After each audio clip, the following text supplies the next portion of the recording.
Hello students and welcome to the next session in the video series. Today we'll focus on mathematics and more specifically I have picked up 5 questions from two very good areas. One is polynomials and the second is triangles. So 5 questions in total. Make sure that you attempt the questions first and pause the video now once I display the questions. And second, be very thorough with these 5 questions because all the concepts that we learn from these 5 questions will be applied at a lot of places. So these are very important from learning point of view as well as examination point of view. So on the screen now, you see the questions. Make sure to pause the video here. I'll be scrolling down and then you go on to the solutions.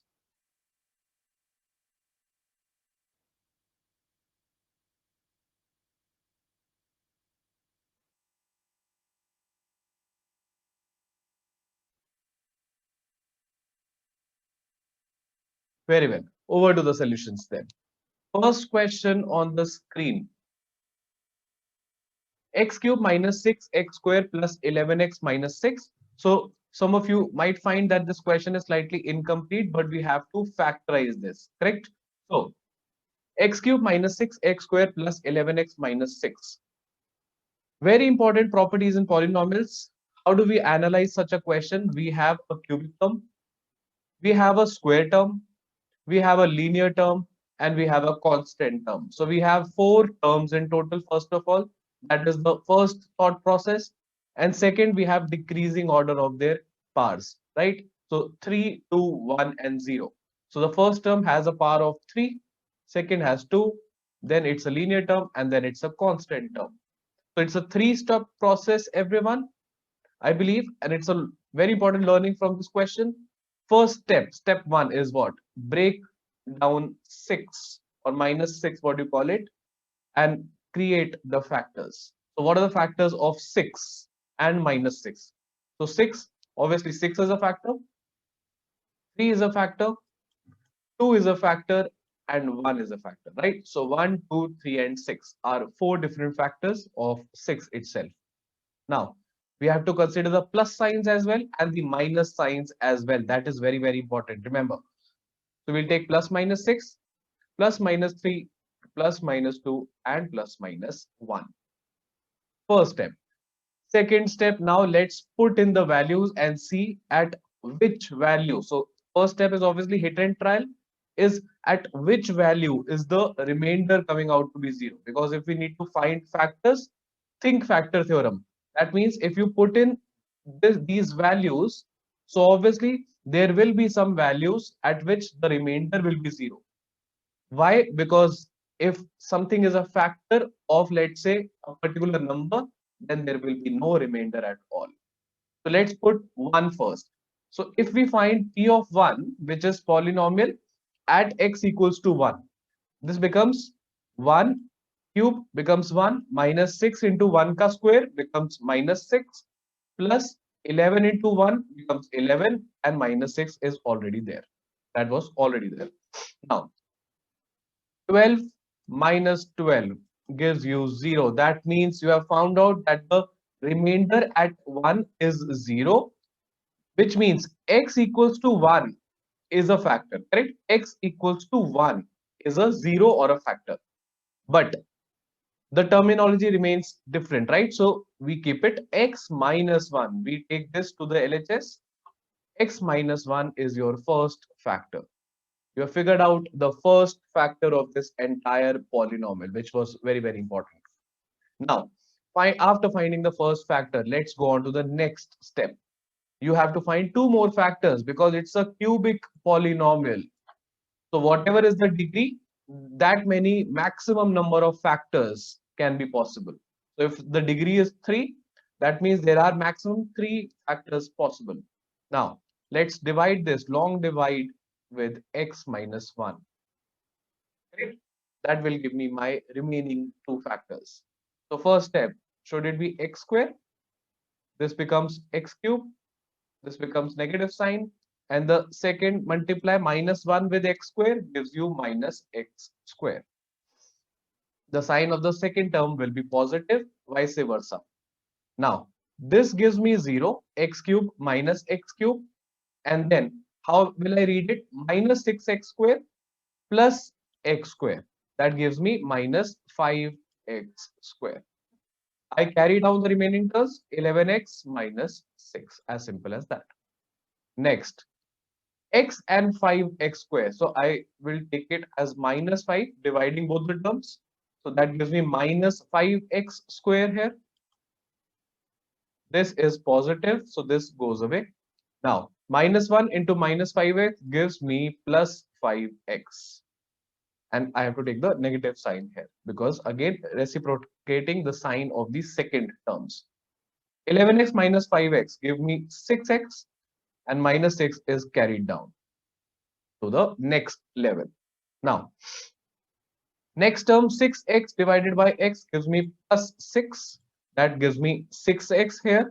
So I'm carrying down here, and minus 1 into 6 gives me minus 6.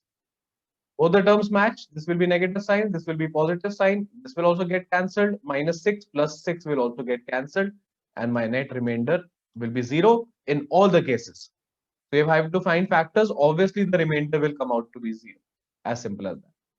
Now the trick, you find the quotient x square minus 5x plus 6. Here you'll get two more factors, x square minus 5x plus 6. If you do the next step, which is middle term splitting, something that we already know. So I'll not middle term split right now because this is something that we have learned in 8th and 9th as well. So x square minus 5x plus 6 will give me the remaining two factors as well. So the first factor was x minus 1, and the remaining two factors from here gives me a total of 3 factors, and this is what was wanted. I'm sure this is crystal clear. It's a very important question for final exams. All right, over to question 2. X cube minus 8y cube minus 36xy minus 216. This is the value that we need to find out. So we need to find the value of this, where x is equal to 2y plus 6 is already given. So think very carefully. You have x, you need to find the value x cube. A cube is there. You have 2y, 8y cube is already there. You have 6 and you have 216 already there. So there are cubes of all the three values in this, whatever is given to you. So the first clue which clicks is that cube both the sides. So let's say if you cube both the sides, this as well as this. So cubing both the sides is a very important effective technique. Now this becomes x cube is equal to 2y plus 6 whole cube. That means a plus b whole cube will be applied. A cube becomes 8y cube. 6 ka cube becomes 216. And let me smartly use the identity version 1 plus 3ab, 3 into 2y into 6 bracket a plus b. A plus b is how much? 2y plus 6. Why are we using this? You will get to know in the next step. So do not use version 2. Use version 1 of this identity, which is a plus b ka whole cube. A cube plus b cube plus 3ab, a plus b. So this becomes x cube is equal to 8y cube plus 216 plus 6 into 2y, 12y, 12y into 3, 36y. Multiplying all the three terms. And bracket में you have 2y plus 6. 2y plus 6 की value क्या थी हमारी? x थी. Can I substitute it as x? So this becomes x cube is equal to 8y cube plus 216 plus 36xy. As simple as that. Now, what do we do? If we have x cube is equal to 8y cube plus 216 plus 36xy, you have to find the value of this, and everything is here now. Can we take everything to the LHS? This goes to the LHS, becomes x cube minus 8y cube. 216 goes to the LHS, becomes minus 216. 36xy goes to the LHS, becomes minus 36xy. So if everything goes on to the LHS, what will be left with? The entire 4 terms will be equal to 0. That means this entire value comes out to be 0 because nothing is now left on the RHS. So there is no value, no constant value which gets, let's say, which is left at the end. So that means everything comes out to be 0, as simple as that. I'm sure this is crystal clear to all of you, and it's a very simple thought process, just cubing both the sides.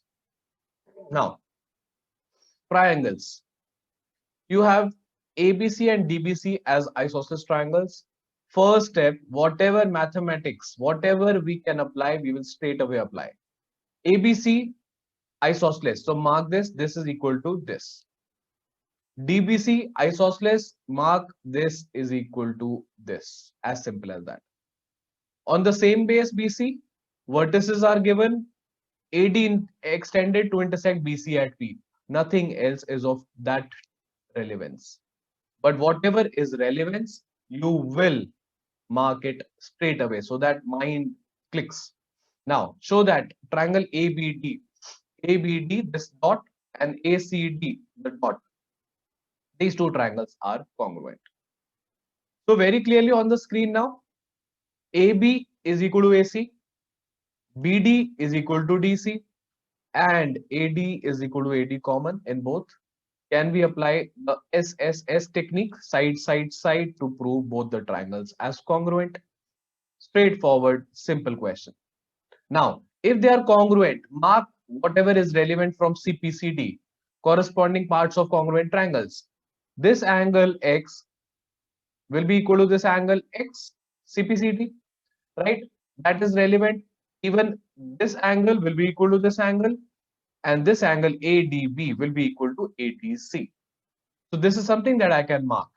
But let's see what will be used now. Second part, triangle ABP. So ABP, everyone, and ACP, the big triangles, are congruent. So how do we prove them congruent now? AB was already equal to AC, right? AP is already common. And from the first part by CPCT, you have said angle BAP is equal to angle PAC.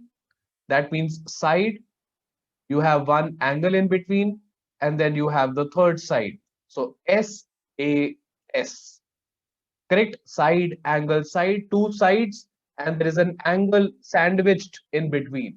So two sides and one angle gives you SAS, and both the triangles are congruent. Now again, apply CPCT. If ABP is congruent to ACP, that means BP will be equal to CP also. So this was something already that we knew from the first part. From the second part, we have deduced that BP is equal to CP via CPCT. Now let's see. We have to prove AP bisects angle A. AP bisects angle A, proved in the first part, CPCT. BAP will be equal to CAP by CPCT from the first part because the triangles are congruent. Second, you have to prove that it bisects angle D also. That means this angle BDP should be equal to CDP also. These two angles. How do we prove them? Think straightforward question. Prove BDP and CDP as congruent. BD was already equal to CD given in the question, isosceles. DP is a common side and BP is equal to CP already proved. SSS, that means both 1 and 2 triangles will be congruent, and hence this angle will be equal to this angle BDP and CDP. As simple as that. So clear logic. Congruency is very, very effective, and we have to apply congruency as well as CPCT while we solve questions. Fourth part, AP is the perpendicular bisector of BC now. So AP is the bisector also, and it's perpendicular also. So two things. So bisector we have already proved, this is equal to this using the second part, CPCT. How do we prove them as perpendicular now? Very, very important. So if ABP and ACP, the two triangles are congruent, that means this angle will be equal to this angle. So let's say this is Y, this will also be Y, right? CPCT. Now, these are linear pair angles. So can I say Y plus Y becomes 2Y is equal to 180 degree? Linear pair, straight line. That means Y comes out to be 90, and hence both these angles are 90. That means AP is the perpendicular also and it's the bisector also at the same time. As simple as that. Very, very good question in terms of knowledge gaining, knowledge applying, and obviously you can now apply this concept everywhere. Next question. ABC and DBC again are isosceles. So mark this. This is equal to this and BD is equal to CD. Two things clearly marked. On the same base BC, show that angle ABD is equal to angle ACD. As straightforward as a question as it can get. If these are two isosceles triangles, can I apply the isosceles triangle property? Angles opposite to equal sides are equal. That means AB के opposite angle ACB and AC के opposite angle ABC. Correct? Opposite angles to the sides, they will be equal. Similarly, if BDC is an isosceles triangle, BD के opposite ये वाला angle Y, CD के opposite ये वाला angle, this is also Y. So that means ऊपर वाले दोनों angles equal, नीचे वाले दोनों angles equal. Now ABD angle कितना होगा? Will be X plus Y, everyone. And ACD कितना होगा?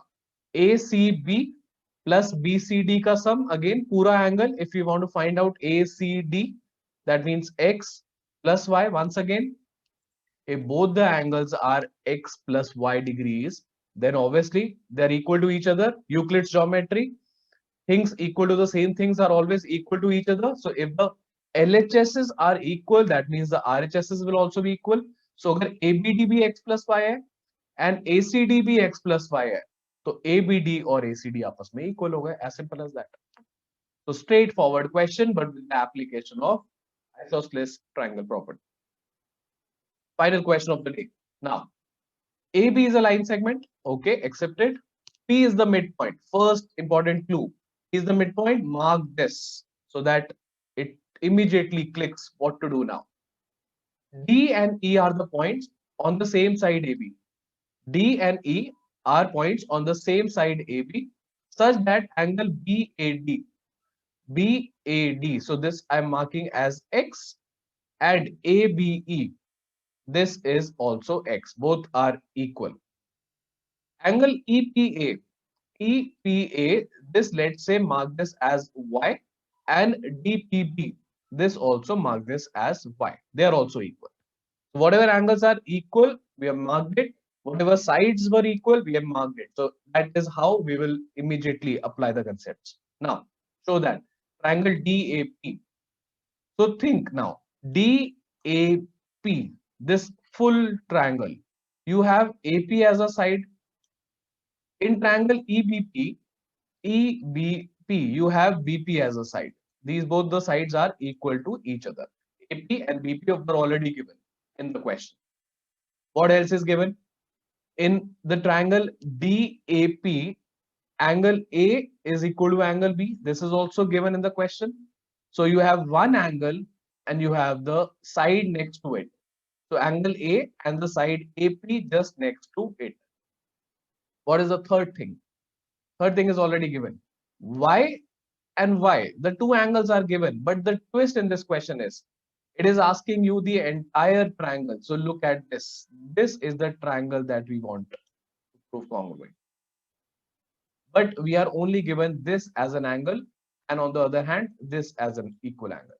So these are not the full angles. How do we make this as a full angle? So think, if we add this red common angle EPD to both the sides, EPD here as well, and angle EPD here as well. So to both the sides, if we add both the angles, nothing will change. The equation remains the same. So if you add Y plus EPD, and it becomes the full angle APD, that means this is the full angle APD. And on the other hand, I'm marking this with a different color. In EBP triangle, this will be the full angle now. So by adding that common angle, we have created that final step as well. So this also is equal. So we have one angle, we have the side in between, and we have the third angle in both the triangles, similar. So ASA, that means the side is getting sandwiched between the two different angles. ASA is a property that will apply and both the triangles will be congruent via that property. Final step, AD is equal to BE. Now what is AD? AD is the side of these triangles only, very, very clearly, 1 and 2. And EB is also the combination 1 and 2. CPCT can directly be applied. So if both the triangles are congruent, that means AD will be equal to BE by CPCT. These are sides of these two congruent triangles, as simple as that. So I'm sure the concepts are very thorough now from this. So, all right, so we stop here now. I'm sure all the 5 questions are crystal clear. Make sure to solve it first and make sure these are there in your revision notebook now. So I hope you enjoyed the video. Till then, we meet in the next session. Thank you so much for watching.